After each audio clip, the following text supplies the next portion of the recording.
बौद्ध धर्म देखेंगे। देखिए, बौद्ध धर्म की स्थापना महात्मा बुद्ध ने किया था। उनका बचपन का नाम सिद्धार्थ और गौतम। उनका बचपन का नाम क्या था? सिद्धार्थ और गौतम। उनका जन्म 563 ईसा पूर्व में उस समय हुआ जब उनकी माता महामाया मायके जा रही थी। रास्ते में नेपाल की तराई में स्थित लुम्बिनी वन में 563 ईसा पूर्व में सिद्धार्थ का जन्म हुआ था। महात्मा बुद्ध का बचपन का नाम सिद्धार्थ और गौतम मिलता है।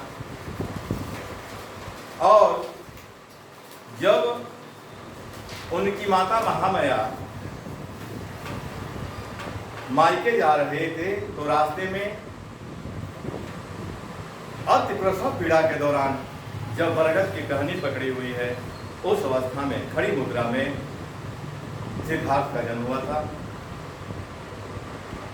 सिद्धार्थ के जन्म के विषय में लिखा गया है कि जन्म लेते ही उन्होंने 7 कदम पैदल चले थे।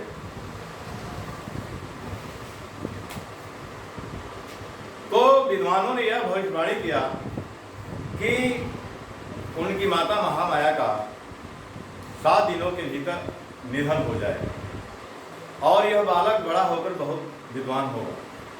ठीक ना? महामाया के मरने के बाद सिद्धार्थ का अर्थात महात्मा बुद्ध का पालन पोषण उनकी मौसी प्रजापति गौतमी ने किया। सिद्धार्थ शाक्य कुल के थे। महात्मा बुद्ध किस कुल के थे? शाक्य कुल थे। शाक्य कुल के थे। उनकी माता का नाम महामाया और पिता का नाम सिद्धार्थ था, नहीं सुधोधन था, जो कपिल वंश में शाक्य कुल के मुखिया थे। 16 वर्ष की अवस्था में सिद्धार्थ का विवाह जिस कुल के थे उसी कुल की कन्या यशोधरा के साथ कर दिया गया। 29 वर्ष की अवस्था में उन्होंने गृह त्याग। अब देखिए, वो राजा के पुत्र थे, उन्हें किसी चीज की कमी नहीं थी, लेकिन उन्होंने 29 वर्ष की अवस्था में संन्यास को अपना लिया। ठीक ना? इसके पीछे कारण यह था कि एक दिन राज दरबार से बाहर निकले, राजमहल से बाहर निकले और उन्होंने 4 चीजों को देखा। पहला, एक वृद्ध व्यक्ति को देखा और देखा कि बहुत दुखी है। दूसरा, एक रोगी व्यक्ति को देखा तो उन्होंने देखा कि भाई वृद्धावस्था में भी दुख है, रोग में भी दुख है। तीसरा व्यक्ति एक मृतक शरीर को देखा। तीसरा क्या देखा उन्होंने? एक मृतक शरीर को देखा, शमशान की ओर ले जाते हुए देखा।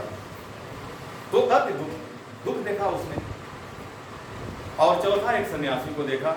जब उन्होंने सन्यासी को देखा तो सन्यासी प्रसन्नचित्त मुद्रा में, तो उन्होंने ये अपने दिमाग में सोचा कि क्यों न सन्यास को ग्रहण कर लिया। ठीक ना? और उन्होंने 29 वर्ष की अवस्था में वैशाखी पूर्णिमा के अर्धरात्रि में अपनी पत्नी यशोधरा पुत्र राहुल को छोड़ करके गृह त्याग। बौद्ध धर्म में गृह त्याग को महाभिनिष्क्रमण कहा जाता है। यानी बौद्ध धर्म में गृह त्याग को किस नाम से जाना जाता है? महाभिनिष्क्रमण के नाम से जाना जाता है। उन्होंने जब गृह त्याग किया अर्धरात्रि में, तो सर्वप्रथम वो वैशाली गए। यानी कपिल वंश से वो सर्वप्रथम कहाँ गए? वैशाली गए।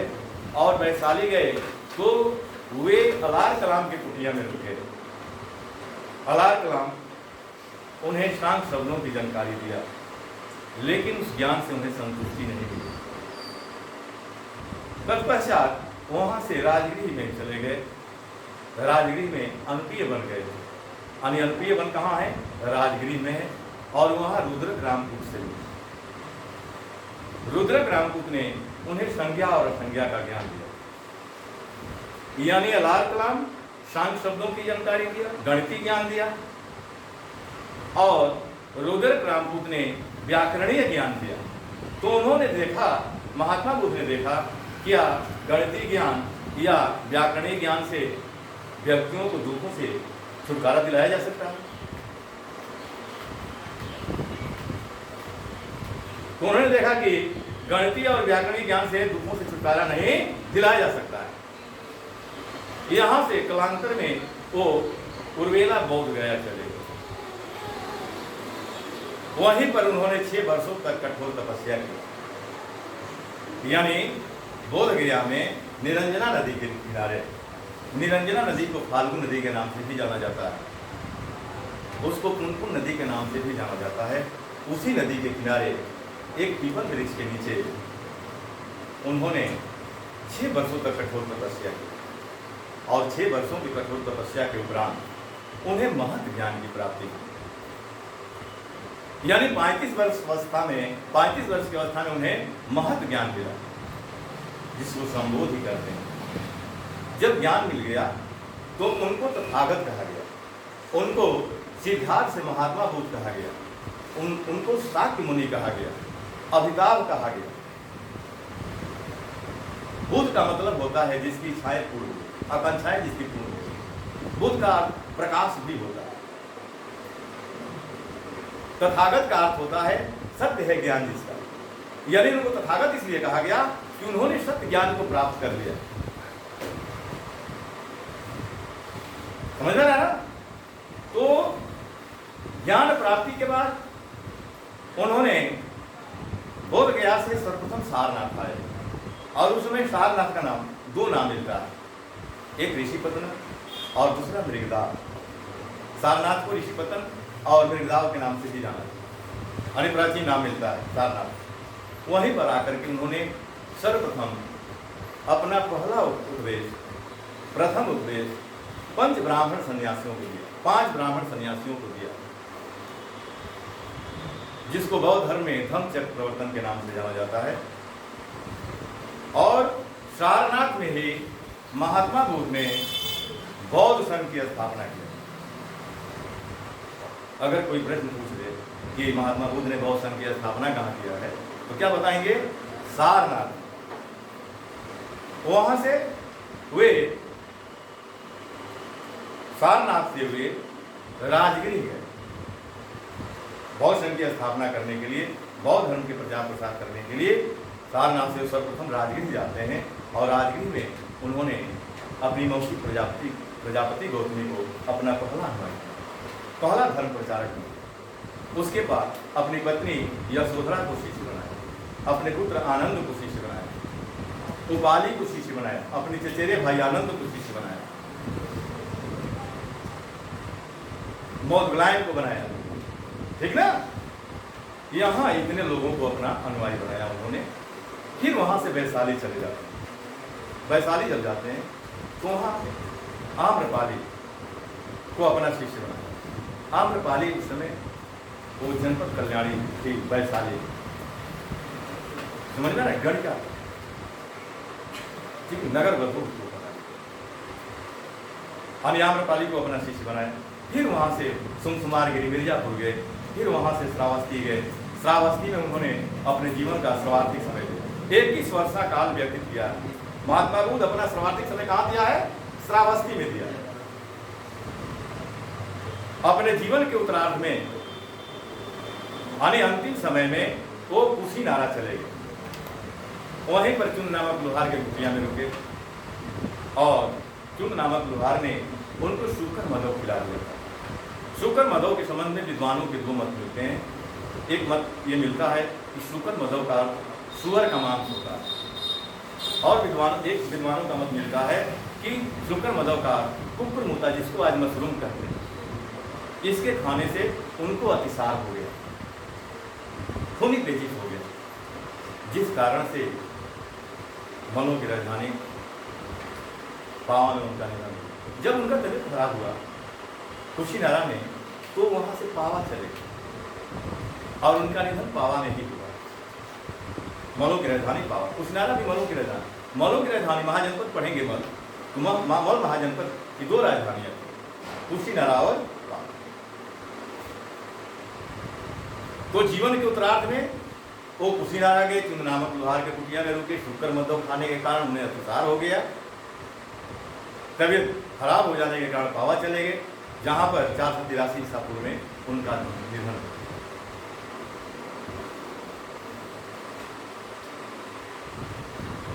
मरने के बाद महात्मा बुद्ध को मलों के द्वारा हिरण्यवती नदी के राम संभार तट पर उनके शरीर भाग को जला दिया गया और जले अवशेष को 8 भागों में बांट करके उस पर 8 स्तूपों का निर्माण कराया गया।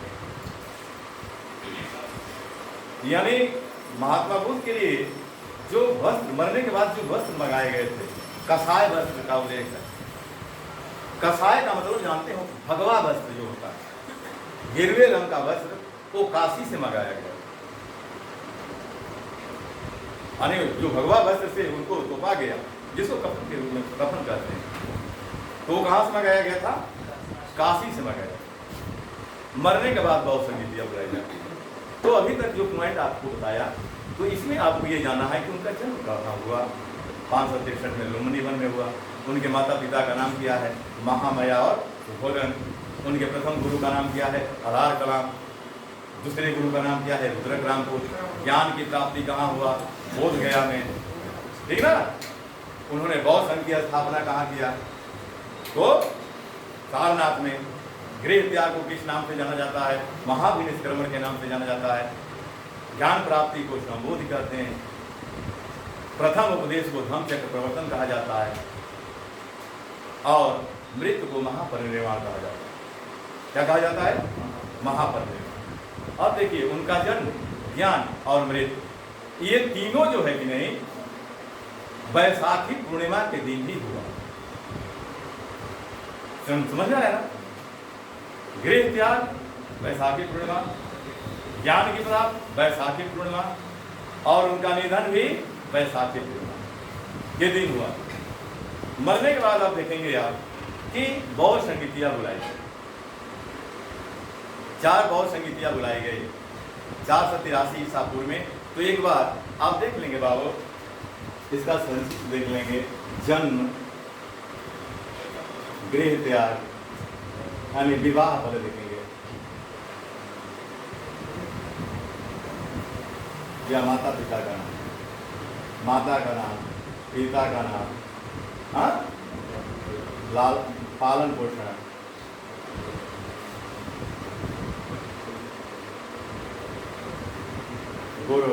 गुरु का नाम, हाँ, उसके बाद गृह त्याग, ज्ञान की प्राप्ति। ये पॉइंट आप अपने दिमाग पर रखेंगे। ज्ञान की प्राप्ति, बौद्ध संघ की स्थापना, बौद्ध संघ की स्थापना,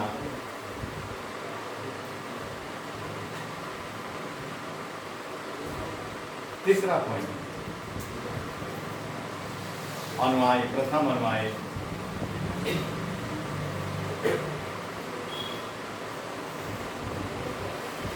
तो पहले देखिए, जन्म 563 में हुआ था। कब हुआ था? 563 ईसा पूर्व। कहाँ हुआ था?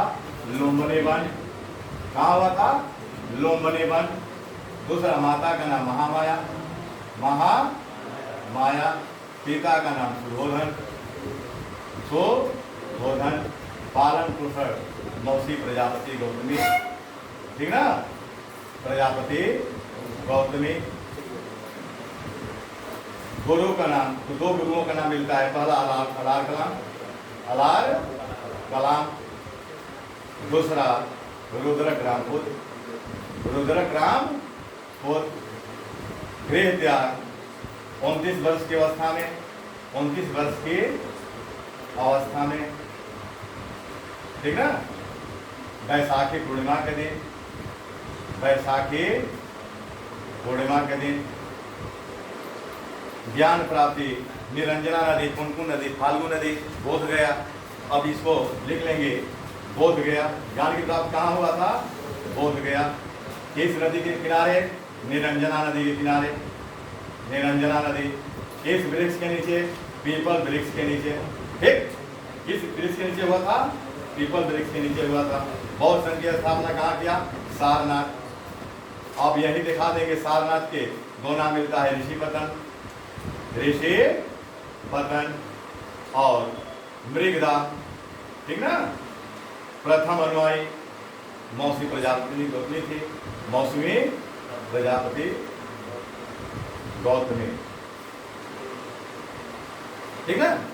निधन, अब देखेंगे थोड़ा यहां देख लेंगे। गृह त्यागो महाभिनिष्क्रमण कहा गया। कहा क्या कहा गया?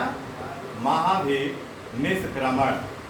यहां वैसे लिख लेंगे, गृह त्याग को क्या कहा गया है?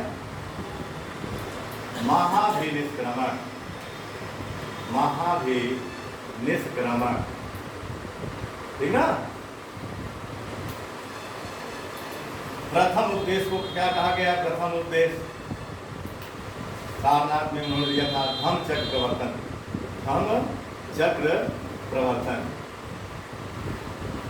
प्रत्येक बौद्ध धर्म का प्रत्येक चिन्ह, बौद्ध धर्म का प्रत्येक चिन्ह क्या था?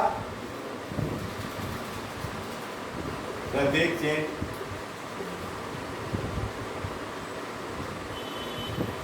चक्र था। क्या था? चक्र। और चक्र में 8 तीलियां थी। यानी चक्र जो था उसमें तीलियां कितनी थी? 8 तीलियां थी, ठीक ना। और भगवान विष्णु के चक्र में, सुदर्शन चक्र में तीलियों की संख्या कितनी थी? 6। माने भगवान कृष्ण का जो सुदर्शन चक्र था उसमें तीलियों की संख्या कितनी थी? 6। और महात्मा बुद्ध ने जो अपना प्रत्येक चिन्ह चक्र बनाया था उसमें तीलियों की संख्या कितनी थी? 8। और हमारा जो तिरंगा झंडा राष्ट्रीय ध्वज है उसमें जो मध्य पट्टी सफेद है उसमें जो नीले रंग के चक्र बनाए गए हैं उसमें तीलियों की संख्या कितनी है? 14। और अशोक ने जो अपने सिंह स्तंभ के नीचे चक्र बनाया है उसमें तीलियों की संख्या कितनी थी? 32। ध्यान में रखिए, ठीक ना। तो ये आपका जो है तो जब चक्र बनाए अपने बौद्ध धर्म का प्रतीक थे तो उसमें तीलियां कितनी थे? 8 थी। अब देखेंगे बाबू निधन। निधन कब हुआ? 483 ईसा पूर्व। 483 ईसा पूर्व। कहाँ? पावा, ठीक ना। पावा में निधन हुआ था। कहीं कहीं कुछ नारा मिलता है, ठीक ना। 483 में कुछ नारा में उनका निधन हो गया। लेकिन जब तबीयत खराब हुआ तो वहां से वो पावा चले गए। कहाँ चले गए थे? पावा चले गए, वहीं पर निधन। अब देखेंगे कि 483 ईसा पूर्व पावा में मरे गए। अब निधन को बौद्ध धर्म में हम क्या कहते हैं? महापरिनिर्वाण कहते हैं। महापरिनिर्वाण कहते हैं। अब देखिए सर्वाधिक उपदेश, और ये प्रश्न बनते हैं कि सर्वाधिक उपदेश कहाँ दिए थे? सर्वाधिक उपदेश उन्होंने श्रावस्ती में किया। कहाँ? श्रावस्ती। कौशल महाजनपद आप पढ़े हैं। कौशल महाजनपद में, कौशल महाजनपद जो थी और उसकी 2 राजधानियाँ थी, पहला अयोध्या, दूसरा श्रावस्ती, ठीक ना। तो सबसे अधिक समय उन्होंने श्रावस्ती में 21 वर्षा काल व्यतीत किया, ठीक ना। अब निधन होने के बाद आप देखेंगे कि बौद्ध संगीतियाँ बुलाई गई। तो बौद्ध संगीतियों के विषय में जैसे 4 बौद्ध संगीतियाँ बुलाई गई। जैसे प्रथम बौद्ध संगीत, तो प्रथम बौद्ध संगीत कब बुलाई गई थी? जब मरे थे 483 ईसा पूर्व में, तुरंत ही बुलाई गई। और कहाँ बुलाई गई थी? सप्तपर्णी गुफा। कहाँ बुलाई गए थे? सप्तपर्णी गुफा। और उस समय मगध का राजा कौन था? मगध का राजा किसके नेतृत्व में बुलाया गया था? अजातशत्रु के नेतृत्व में बुलाया गया था। और अध्यक्षता किसने किया था? महाकश्यप ने किया। और इसका निष्कर्ष क्या निकला था? प्रथम बौद्ध संगीत का शुद्ध पिटक और विनय पिटक का पाठ किया। तो एक ऐसे बना लेंगे आप।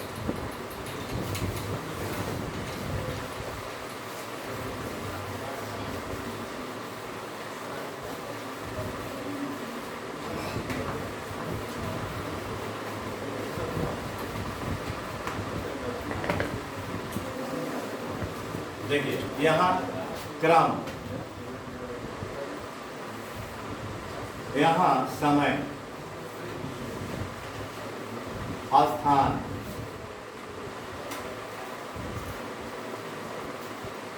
शासक या अध्यक्षता, अध्यक्ष फिर शासक और फिर निष्कर्ष। ठीक ना बाबू, यहां ध्यान देंगे, यानी क्रम, समय, स्थान, अध्यक्ष, शासक और निष्कर्ष। अब देखेंगे कि प्रथम बहुत संगीत, प्रथम बहुत संगीत क्रम में लिखेंगे प्रथम बौद्ध संगीत।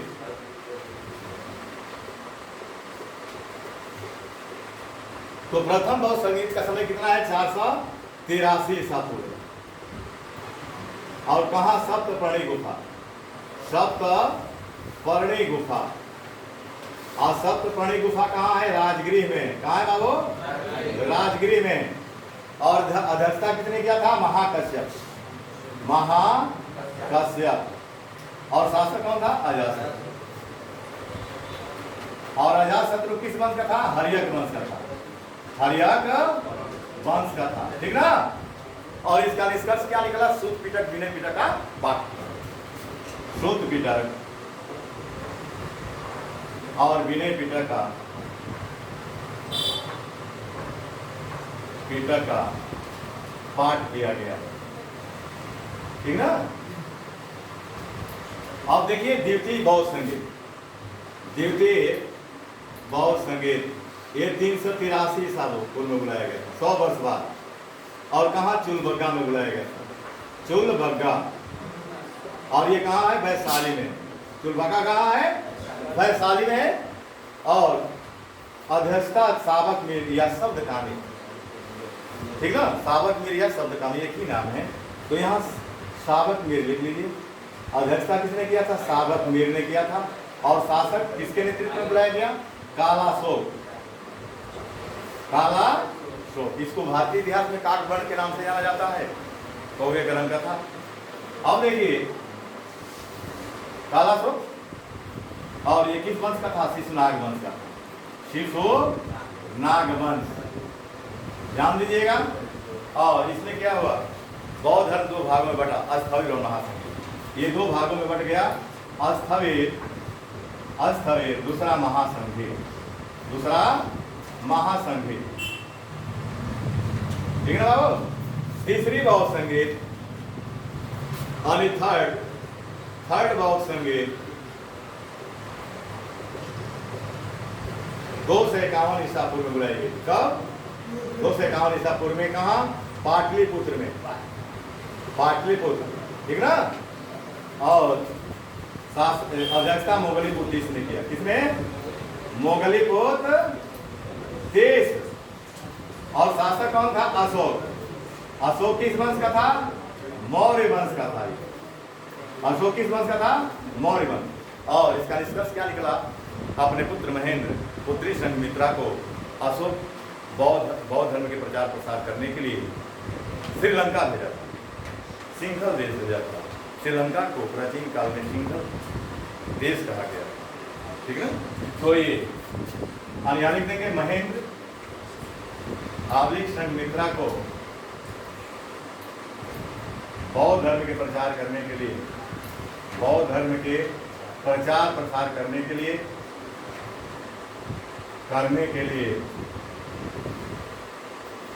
श्रीलंका भेजा। ठीक है? अब देखेंगे कि जो चौथी संगीत है, अनिर्बोध संगीत है, तो इसमें आपका प्रथम शताब्दी सन ईस्वी में बुलाया गया था। प्रथम शताब्दी सन ईस्वी। और कहाँ? कुंडलवन कश्मीर, कुंडलवन कश्मीर। ठीक ना? और अध्यक्षता वसुमित्र ने किया था।